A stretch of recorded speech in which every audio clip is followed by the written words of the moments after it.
J'ai commencé à couvrir le procès dès la 2e semaine parce que en fait, j'avais pas du tout en tête le début du procès. J'avais entendu parler de l'affaire, Ouais.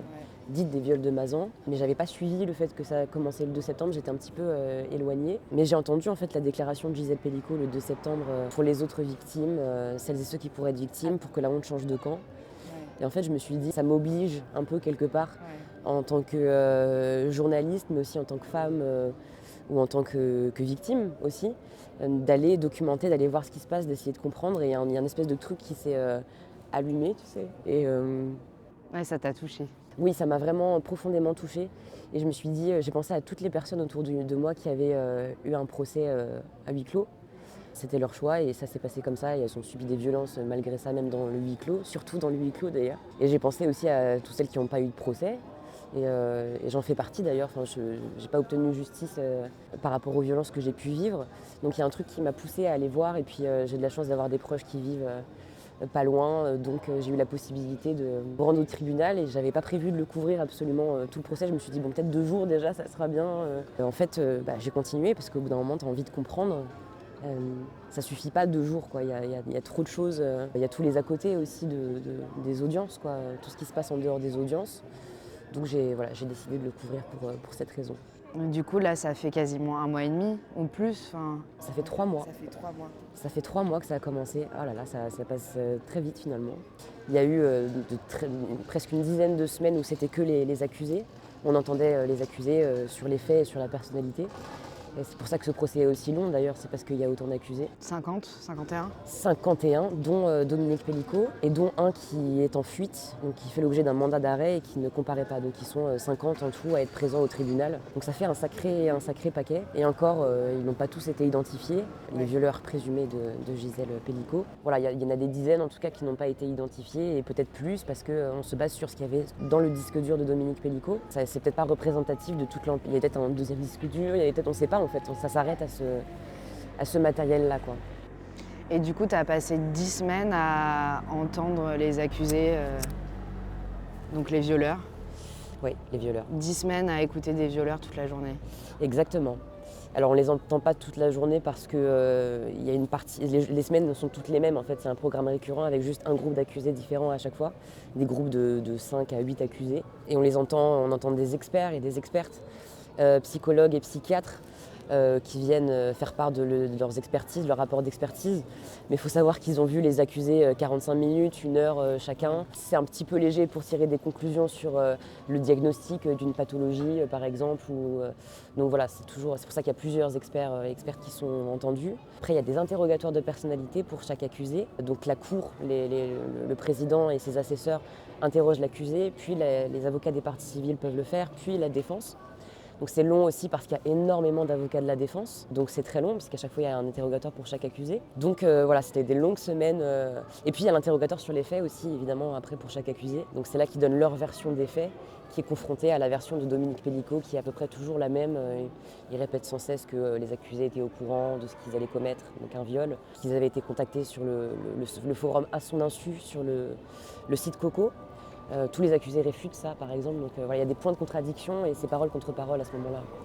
Il y a eu un débat sur la diffusion des vidéos au début du procès, parce qu'un procès public implique, que tout ce qui se passe dans la salle d'audience soit public. Donc les vidéos auraient dû être d'emblée, diffusées, devant tous. C'était la volonté de Gisèle, en tout cas c'est elle qui le demandait, pour qu'on puisse avoir accès à la vérité des images, donc la matérialité, évidente des faits. Finalement, le président, à la demande de plusieurs avocats de la défense qui trouvaient ça, trop indécent, et selon eux pas utile pour la manifestation de la vérité, je pense que ça les arrangeait C'est-à-dire pas que tellement. c'est les preuves en fait, hein. Ce sont les preuves. C'est-à-dire qu'une fois qu'on a vu ces vidéos, moi après avoir vu la première vidéo, même si mon regard était déjà quand même assez, ancré dans une direction, tu peux pas parler d'autre chose que de viol une fois que tu as vu ça. C'est impossible d'employer un autre terme, c'est d'une violence inouïe. Et en même temps, c'est nécessaire, quoi. Les vidéos, en fait, sont pas diffusées, systématiquement pour chaque accusé. La diffusion doit être motivée par, la demande d'un avocat, souvent des parties civiles, donc l'avocat de Gisèle, un des avocats de Gisèle, afin de démontrer un élément en particulier. Par exemple, l'état d'inconscience de la victime. Sur les vidéos, on entend que Gisèle ronfle, sur quasiment toutes les vidéos. Donc c'est une preuve évidente du fait qu'elle est inconsciente et que l'accusé lui aussi a entendu, ces ronflements. Des accusés qui disent avoir été transis de peur face à Dominique Pellicot ou complètement manipulés. Si on les voit sur la vidéo sourire et prendre des initiatives, ça clash un petit peu sur... Il y a des accusés qui disent aussi avoir été drogués par Dominique Pellicot. Rien à ce jour ne peut prouver ça. Ce sont des accusés qui ont été incarcérés ensemble dans les mêmes établissements pénitentiaires qui ont développé cette théorie. Donc voilà, les vidéos servent toujours à répondre à une problématique, on va dire. Est-ce que c'est pas trop difficile en tant que, j'allais dire en tant que femme, en tant que victime, mais même en tant qu'être humain en fait, genre c'est pas trop dur d'assister à tout ça? Franchement, c'est dur. Je pense qu'après, il y a des mécanismes qui se mettent un petit peu en place automatiquement. J'ai senti par exemple pendant la diffusion d'une vidéo, pas la première mais une qui m'a particulièrement heurtée, j'ai senti que je me dissociais. J'ai identifié le moment où hop là j'étais plus là et puis il y avait mon moi en mode pilote automatique et puis il y avait l'autre partie qui était partie un peu loin de tout ça quoi. C'est comme un espèce de sentiment, un peu comme les détraqueurs dans Harry Potter. Il y a un espèce de truc où tu as l'impression d'être dépossédé de ton âme et que tu ressentiras plus rien de joyeux le reste de ta vie. Mais ça passe comme ça et puis ça part, mais il y a quelque chose qui s'empare de toi comme ça. Je pense que le fait d'avoir été victime de violence aussi, il y a peut-être des mécanismes qui se mettent en place de façon peut-être plus automatique. Après, je me dis que vraiment voir les vidéos, c'est quelque chose d'utile. C'est dur parce qu'elles se répètent aussi et qu'on y voit quelque chose de... C'est toujours la même mise en scène de la part de Dominique Pellicot, il y a des choses qui sont les mêmes et c'est encore pire en fait de voir qu'il reproduit la même scène systématiquement avec tous ces hommes quoi. C'est assez terrifiant. Il y a le fait aussi il y a un lien qui s'est créé quand même avec beaucoup de confrères et de consoeurs et surtout de consoeurs parce qu'il y a énormément de femmes journalistes qui couvrent ce procès. Et il y a quelque chose d'assez soror qui s'est créé, de soutien, de réconfort aussi. Enfin, on fait assez attention en fait les unes aux autres un peu instinctivement. Comment ça se présente cette sororité? Comment tu la ressens? Ça va être le fait de se demander si ça va, par exemple, en sortie d'audience, de voir que si une ne se sent pas bien, on va aller lui rapporter un café ou une petite intention comme ça, lui défendre sa place sur les bancs des journalistes quand il y a 50 000 journalistes et qu'il y a un mec qui débarque de nulle part et qui veut s'asseoir là. Enfin, ça peut être des choses anodines, mais c'est des petites choses qui font qu'on sait qu'on ne se sent pas seul. Il y a des regards aussi, parfois, quand on entend des aberrations dans la salle d'audience, comme on ne peut pas réagir et qu'on doit garder une sorte de masque, en fait, on a ces regards-là qui sont la seule interaction qu'on peut avoir. Ça vous permet de vous dire, on se sait quoi, Oui. je te reconnais, c'est une dinguerie ce qui vient de se passer, Exactement. on est ensemble. C'est pas normal et j'ai vu, ou alors si un accusé fait un regard ou quelque chose, si on croise le regard d'une consoeur, qu'est-ce que ça peut être rassurant à ce moment-là. Donc ça se manifeste sous plein de formes différentes, mais pour moi en tout cas c'est vraiment précieux de savoir qu'elles sont là, de savoir qu'on sait qu'on sait quelque part aussi, au-delà de ce qui se passe dans le procès, de ce que ça représente aussi d'être une femme journaliste ou d'être une femme tout court quand on sort du tribunal. On va se raccompagner, par exemple, on va se dire « Ah, tu veux pas qu'on marche ensemble, on va manger ensemble », on reste un peu en groupe parce que on sait que certains accusés qui comparaissent Kim notamment nous voient comme des femmes en fait, on reste des femmes quoi qu'on fasse. Donc ça peut amener à des comportements auxquels nos confrères, nos masculins ne sont jamais confrontés quoi. Donc on se reconnaît cette particularité là aussi quoi. Ça, c'est un truc qui m'a marqué tout à l'heure. Tu as dit j'aimerais bien être considérée comme une journaliste et pas comme une femme. On travaille dans un tout autre contexte, mais des collègues journalistes qui me disent ah là je mets ma casquette de journaliste pour aller travailler. Je me dis c'est intéressant ce truc de casquette parce que nous on a une casquette de femme qui correspond à une casquette liée à l'oppression en fait, qui est la même que si on est une personne racisée ou une personne LGBT+. On ne peut pas l'enlever cette casquette. Voilà, c'est une casquette qui est liée à l'identité. C'est une casquette qui est factuelle, quoi, et qu'on ne peut pas choisir de retirer. Et la société nous la renvoie au visage systématiquement. Exactement, c'est ça, en fait. Si on met une casquette supplémentaire, qui est celle du travail qu'on peut faire ou n'importe quoi d'autre, cette casquette, la plupart du temps, reste visible. La casquette initiale, je m'en mêle un petit peu dans les casquettes. Ouais, tu restes une femme avant tout, même si tu es journaliste. Quoi. En fait, tu es perçue comme femme. Quoi. Puis même, on ne va pas se balader avec un brassard presse. C'est rien qui peut changer la manière dont on est perçu en fait, à ce niveau-là. Tu disais que tu sentais le regard des accusés sur toi. Ouais, ça c'est un des trucs que je considère être les plus difficiles, je pense, dans l'atmosphère du procès. C'est le fait qu'ils soient si présents, qu'ils remplissent plus de la moitié de la salle. Leur regard, il n'y a rien qui les empêche de nous regarder en fait. On ne se sent pas forcément en totale sécurité dans la salle d'audience, quoi. Et dans le reste du tribunal non plus, et dehors non plus, parce qu'on est des femmes et qu'on sait ce que c'est l'espace public quand on est femme, ou perçu comme femme. Ouais, il y a des regards, on voit que c'est des hommes qui détestent les femmes, quoi. On se dit, ça pourrait être ce gars qui te fait un regard dégueulasse au coin d'une rue. Ces regards, on les connaît, on sait ce que ça veut dire, on sait les lire aussi, ces regards. Et ils nous atteignent. Ils nous atteignent, exactement. Même si on sait les reconnaître et on sait les mettre à distance, ils nous blessent. Ils nous blessent, et puis on a beau se blinder derrière cette casquette de journaliste, se dire ok, je me mets à distance, j'essaie de faire en sorte que tout ce que je ressens en tant que personne interfère pas dans ma manière de travailler, voilà, parce qu'on entend des trucs horribles tout le temps, donc au bout d'un moment tu te coupes un petit peu, et tu as ce regard qui en une milliseconde vient casser tout ce que tu as essayé de mettre en place en termes de protection autour de toi.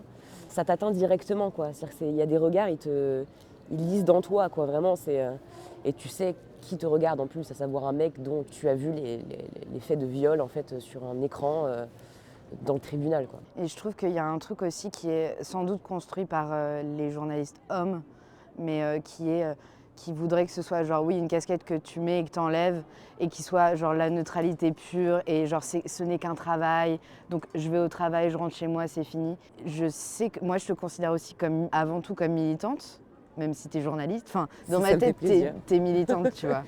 Et je me dis, mais quand je lis tes stories, déjà, je chiale direct. Enfin, tu vois, il y a ce truc où la violence se ressent dans les textes que tu publies, même si tu relates des faits.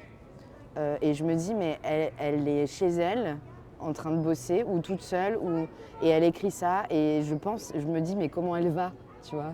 Comment elle fait pour... Oh, ça me touche. Non, mais ça me touche. Bah écoute, je sais pas trop en fait à ce jour encore exactement.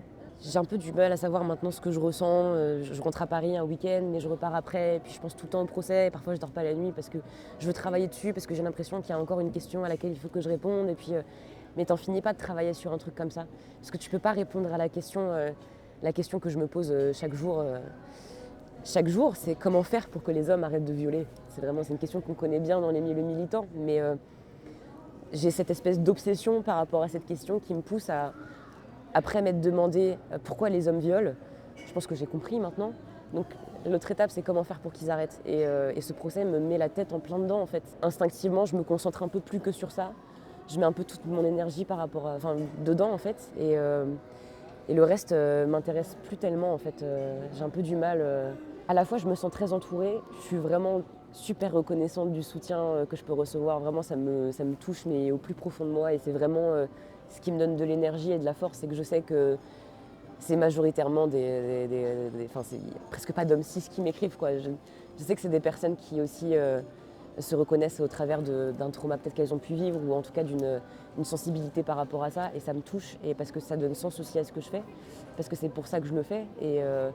Et que me dire, bon, si ça intéresse ces personnes-là, bah alors c'est bon, quoi. Enfin, c'est ce qui m'intéresse. C'est pour ça que je suis contente d'être indépendante pour ça aussi, c'est que je peux me permettre aussi de donner mon avis, et j'essaye quand même de pas... voilà, je me contiens beaucoup dans mes stories, voilà, évidemment. C'est très précieux de savoir qu'on va être lu, en fait, que c'est...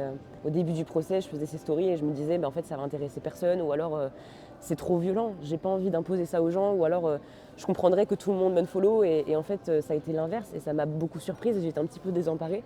Et en même temps, je me suis dit, en fait, ce sujet intéresse, et tant mieux, donc il faut tout faire pour essayer de faire le maximum pour le mettre en lumière, quoi.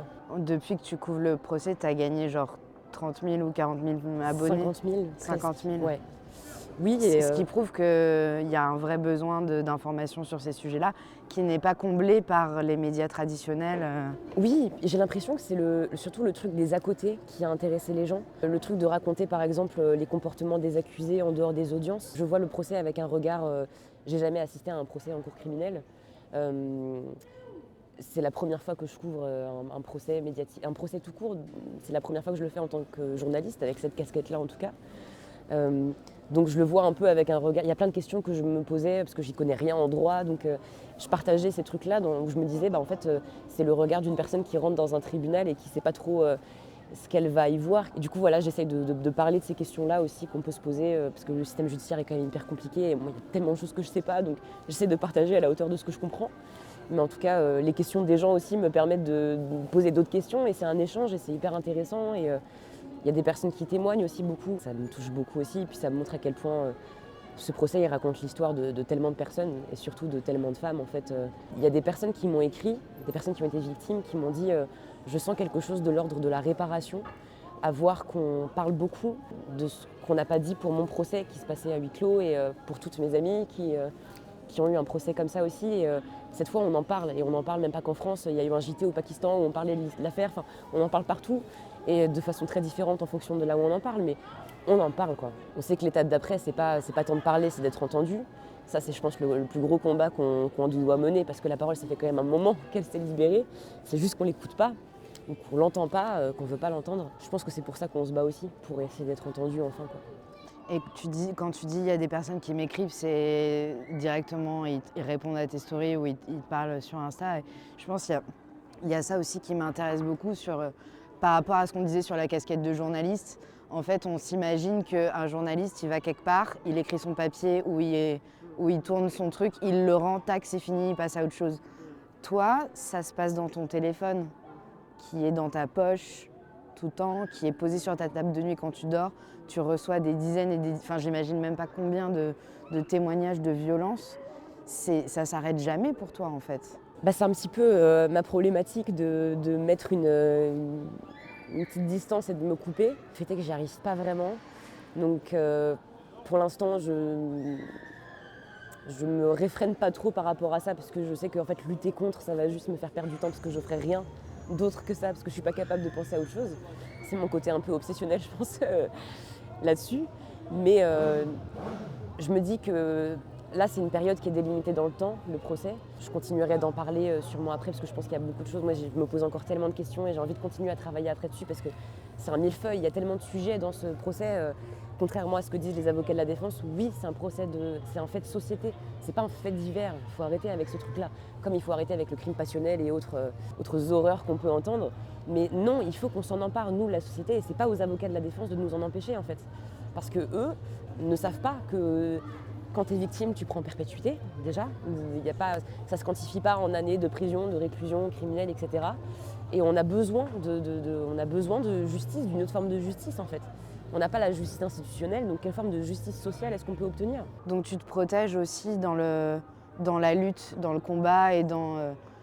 Enfin, j'imagine que les messages de gratitude, tout à l'heure on se baladait, il y a quelqu'un qui t'a arrêté dans la rue pour te dire merci, quoi. Enfin, j'imagine que ça aide aussi à aller mieux. Ah ben j'ai même pas de mots. Enfin vraiment, ça me fait un truc au cœur à chaque fois, un espèce de câlin au cœur en fait. Il y a vraiment un truc de merci quoi. Et merci, c'est même pas le mot, c'est plus que merci. Tu vois, il y a un truc de merci d'être là parce que c'est vrai que aussi il y a un truc avec les réseaux où tu échanges avec des gens, mais voilà, tout le monde l'a dit 1000 fois avant moi, mais il y a un truc où c'est impersonnel et tu sais pas trop à qui tu t'adresses. Et quand tu parles d'un sujet comme ça fait du bien d'échanger vraiment avec les gens. Et c'est en immense majorité des femmes en plus. Et pour moi, c'est tellement précieux ce contact, ce lien qu'on peut avoir. Et je pense que c'est tellement important qu'il y ait un lien entre nous. Et du coup, ça me touche tellement que des personnes puissent me partager ça. Et ouais, ça me donne beaucoup de force en fait. Et à l'inverse, c'est pas trop pesant les messages? Enfin... J'avoue que j'ai développé une espèce de phobie un peu du téléphone où en fait j'arrive pas à... Parce que Instagram c'est à la fois un espace d'échange et à la fois un espace d'information et en même temps ça peut être de divertissement, dans mon cas plus tellement, mais c'est un peu tout à la fois. Et moi c'est un peu mon outil de travail quelque part dans une partie de ce que je fais pour ce procès. Je pense qu'il faut que j'apprenne aussi à gérer ça un peu d'une façon... J'essaie vraiment un maximum de lire et tout.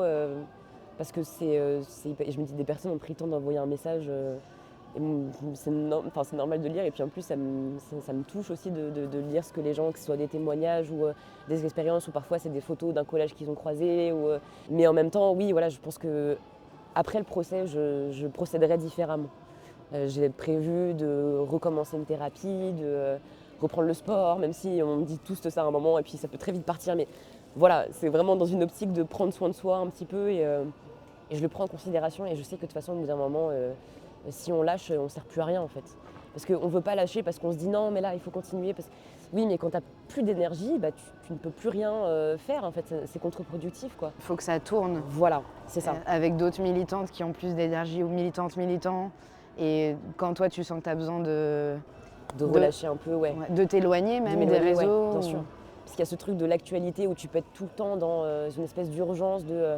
Mais là, dans un fait un peu sur le long cours comme ça, je me dis, bon voilà, ça me permet de voir une fin, de m'organiser aussi dans cet après. Et j'arrête pas de penser à Gisèle et de me dire, mais l'après, on en parlait tout à l'heure en plus de ce truc de l'après. Ça m'obsède un peu cette question pour elle aussi et de me dire quels seront les après du procès, ce sera la prochaine question.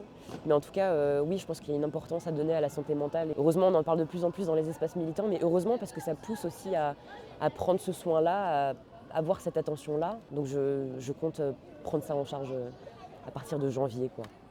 Pour la nouvelle année et la bonne résolution, tout ça. Mais c'est vrai que ce truc de l'immédiateté, l'urgence de l'actualité, il y aura toujours des affaires de viol et de violence.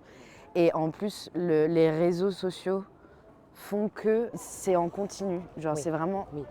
c'est en continu et c'est toujours urgent. Quand Ouais. tu es militante Ben oui, ben ouais. ou militant, quand c'est quelque chose qui te tient à cœur, c'est très très dur, je trouve, de réussir à dire ce que tu dis et qui est très juste Ouais, et très ouais. important. Bah, Mais en fait, c'est compliqué, quoi. je trouve qu'il y a une culpabilité qui vient très vite, dans le sens où tu te dis, mais attends, mais Gaza en fait, Oui, mais Trump en fait. Mais enfin, il y a tellement tout est angoissant. tout est angoissant et tout, tu te dis, mais ça demande une surmobilisation. Tout devrait être l'objet d'une surmobilisation, mais en tant que personne, je me sens limitée. Et je me dis, bon, peut-être qu'en choisissant un axe, une cause et en allant à fond, je fais du taf par rapport à ça et après, j'essaie de m'investir sur autre chose. Mais tu as un peu cette urgence, exactement comme tu dis, de devoir être ailleurs. Parce qu'il y a tellement de choses importantes et on ne peut même pas hiérarchiser, parce qu'on ne parle que de violence, on ne parle que de violence. De violence en fait tout simplement, j'ai pas d'autres mots. Donc la violence, on se dit qu'elle nécessite toujours une mobilisation et parfois on peut culpabiliser de ne pas en faire partie parce que on n'a pas l'énergie et il y a ce truc de se dire ok là je serais plus utile à recharger les batteries et à revenir une fois que je serais bien vénère et bien d'attaque quoi. Je pense qu'il faut apprendre à prendre ce temps-là et j'essaye de le faire. Mais surtout que tu peux pas, je veux dire, si tu passes tes journées à avoir des choses horribles et à avoir le visage des accusés dans ta tête, tu peux pas te confronter à autre chose. Malgré toi en fait, il y a un peu... au bout d'un moment, tu es seul avec ta tête. Puis ta tête, c'est un peu ce que tu utilises quand tu travailles. Donc en fait, tu compartimenter sa tête, mais je rêve de savoir comment faire, quoi. Mais je suis pas sûre que ce soit très sain. non, c'est vrai. C'est vrai que c'est pas très sain. Mais je comprends l'impulsion, je comprends l'envie pour pouvoir, en fait, juste pouvoir fermer des portes, tu vois. Se dire, ok, ça, je n'y touche pas. La nuit, avant de dormir, pour essayer de dormir, je me mentalise ce truc de je ferme les interrupteurs. Un par un, tu vois, je prends le temps de fermer mentalement les interrupteurs. Et ça m'aide parce que ça matérialise un peu un truc de ok ça tu arrêtes de penser et puis ce truc d'accepter un peu qu'il y a des choses, ça sert à rien si tu y penses maintenant et tu seras plus utile d'y penser plus tard quand tu seras plus en forme, mais maintenant ça sert à rien, tu ne sers à rien, le monde n'a pas besoin de toi maintenant, c'est pas utile, tu iras plus tard. Donc c'est bien ça. Bon, je dis ça dans la théorie, après dans la pratique c'est toujours plus compliqué mais... Est-ce que tu veux bien nous partager ce que c'est ces petits interrupteurs? Il y en a moult, hein, des interrupteurs, c'est une centrale EDF, vraiment. Il y a tout ce qui concerne les traumas, parce que ça, je pense que c'est un truc, qu'on le veuille ou non, on l'a toujours avec soi. En fait, on ne peut pas le compartimenter, c'est toujours là, ça te suit tout le temps. C'est là même quand tu t'efforces de faire preuve de neutralité, comme tu en parlais tout à l'heure. Et à ce moment-là, je pense à Alice Coffin et je pense à ce truc de quand tu es concerné, peut-être que tu as quelque chose à dire parce que tu sais ce que c'est. Et donc, prends ça comme un acte de légitimité et pas comme une trahison à la neutralité qui de toute façon n'existe pas puisque c'est le point de vue dominant qui est la neutralité. Donc, si tu sers ça, finalement, est-ce que c'est pour toi la meilleure chose? Ouais, les traumas, c'est toujours là de toute façon. Et dans une affaire comme celle-ci, c'est difficile de la mettre à l'écart, on va dire. C'est toujours un peu là, en toile de fond, quoi. Il y a toute la partie très concrète, pratique de la vie, le loyer, faire les courses, aller à la laverie, récupérer les fringues, penser à envoyer cette facture, penser à répondre à ce mail, tout ce qui est pratico-pratique, quoi. Il y a tout ce qui est lien social aussi, qui est tellement important, l'entourage, mes amis envers qui je suis infiniment reconnaissante et qui sont tellement précieux et précieuses. Mais ça, c'est plutôt quelque chose de positif. Quand il n'y a pas la culpabilité de se dire « Ah, mais je suis pas vraiment là, et puis je m'en veux parce que j'ai pas été là à son anniversaire, mais parce que j'étais là, et parfois même mentalement, t'arrives pas à être là, et tu t'en veux parce que t'aimes les gens et t'as envie de leur dire que tu les aimes, mais physiquement, t'es pas là, donc c'est compliqué. » Donc c'est tout un espèce de jeu d'équilibre entre un peu tout ça. Et la vie sentimentale, bon, j'en parle même pas, là, c'est vraiment... C'est pas la prio. C'est pas la priorité. Et je me posais une question d'ailleurs j'aimerais tellement demander aux assesseurs et aux avocats qui travaillent depuis 4 ans sur ce dossier, quel est leur impact sur leur libido et en fait, simplement sur le rapport, il y en a beaucoup qui sont mariés, etc. Quel impact ça a, parce qu'il y en a forcément un, dans ta relation intime à l'autre, tu vois, aux rencontres, au sexe aussi, tu vois, à tout ça. Quel est l'impact, puisqu'on parle d'atrocités qui ne sont pas des actes sexuels évidemment, mais qui font appel à des images liées au sexe en tout cas. Comment tu... Parce qu'à la limite, 4 mois, ça va, mais 4 ans... Mais ça, je pense qu'il y a beaucoup de gens qui ne sont pas militants et qui ont beaucoup de mal à concevoir à quel point ça nous... Ouais. Quand tu es féministe et que tu lis des trucs comme ça, quand tu travailles sur des trucs comme ça, évidemment que ça t'affecte. Ouais. Moi, j'ai envie que les gens se rendent compte aussi de ce que ça fait aux gens. Parce qu'on a cette image aussi des militants et des militantes toutes puissants, dans la force, dans la colère, en mode leadership, on va faire ci, on va faire ça. Mais en fait, c'est pas quelque chose de faible que d'avoir des émotions, de l'empathie, d'être affecté par ce sur quoi on travaille. Ça prouve que tu es humaine. Bien sûr, c'est ça. Mais on se l'interdit en fait beaucoup. Il y a un peu le rapport aux autres. Tu sais, quand je suis arrivée au procès, j'étais là, journaliste indépendante, accréditée au nom de mon agence de presse que personne ne connaissait. Et t'as ce truc de putain, en plus je suis jeune et tout, machin. T'as plein de journalistes qui sont ultra aguerris, qui moi... je suis hyper respectueuse d'elles et puis je suis leur travail et t'es là genre waouh, je suis à côté d'eux, c'est pas normal, il y a un problème. Donc t'as le sentiment de légitimité et quand on est une femme / minorité de genre, on connaît bien ce sentiment parce que c'est un peu notre quotidien. Il y a ce truc aussi de voilà, je veux pas être celle qui va fléchir, j'ai pas envie d'être celle qui va quitter la salle parce que c'est trop dur. Il y a de la pression mais qui est complètement auto-infligée. Je sais parfaitement que ça aurait été ok de partir et de sortir et personne ne m'aurait jugée. Mais malgré tout, il y a ce truc face aux accusés. Parce que malgré tout, oui, ça a un impact, où il y a un truc où s'il y en a un qui te regarde, t'as pas envie d'être celle qui baisse le regard. En tout cas, moi, je vis ce truc-là de... s'il y a un lien qui est instauré, puisqu'ils peuvent briser ce contact-là, dans ce cas-là, on va aller jusqu'au bout, mais moi, je ne baisserai pas le regard. T'as des trucs même parfois de fierté à la con, ou juste de dire, mais en fait, notre proximité est telle que les rapports s'en trouvent changés, tu vois. C'est pas des rapports dans la rue. On croise forcément des violeurs tous les jours. Statistiquement, on croise forcément. Il y a...